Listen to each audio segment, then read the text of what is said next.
Hi friends, welcome to my channel. இன்றைக்கி video என்னென்னு பார்த்தீங்கன்னா, நொய்யரிசி உப்புமா எப்படி செய்கிறதுன்னு பார்க்க போகிறோம். அதாவது எப்பயும் ஒய்ஃப் தானே ஹஸ்பண்டுக்கு உப்புமா செஞ்சு கொடுமைப்படுத்துவாங்க.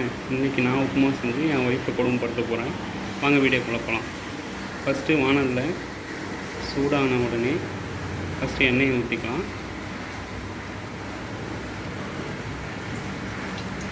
எண்ணெய் ஊற்றும்போது நல்லா பார்த்துங்க, தண்ணி இருந்துட்டு போகுது வானலில், அப்புறம் தெரிச்சிடும்.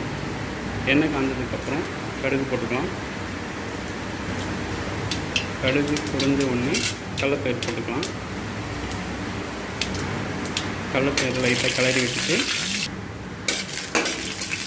அதுக்கப்புறம் கொஞ்சம் கருவேப்பிலை எடுத்து ஆட் பண்ணணும். கடலைப்பயிறு கருகாமல் பார்த்துங்க. கருவேப்பிலை ஆட் பண்ணியாச்சு. இப்போ வெங்காயத்தை போட்டுக்கலாம். இப்போ வெங்காயம் நல்லா வதக்கிற அளவுக்கு கிண்டியாச்சு. இதில் காஞ்ச மிளகா போட மறந்துட்டேன், அதை ஆட் பண்ணியாச்சு. இப்போது நல்லா வதங்கினதுக்கப்புறம் தண்ணி ஊற்றிக்கலாம். தண்ணி ஊற்றி நல்லா கொதிக்கிற வரைக்கும் நம்ம வெயிட் பண்ணணும். அப்போ தான் உப்புமா நல்லாயிருக்கும். இப்போ சால்ட் ஆட் பண்ணிவிட்டு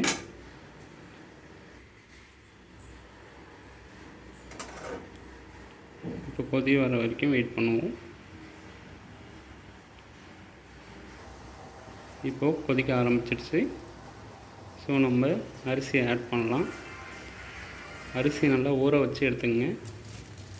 ஊற வச்ச நொய்யரிசியை ஆட் பண்ணிக்கலாம்.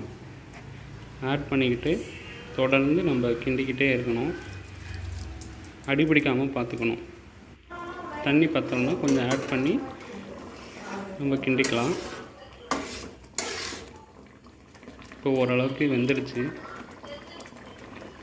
இருக்கிற தண்ணியெலாம் இழுத்துக்கிச்சுன்னா போதும் ஃப்ரெண்ட்ஸ்.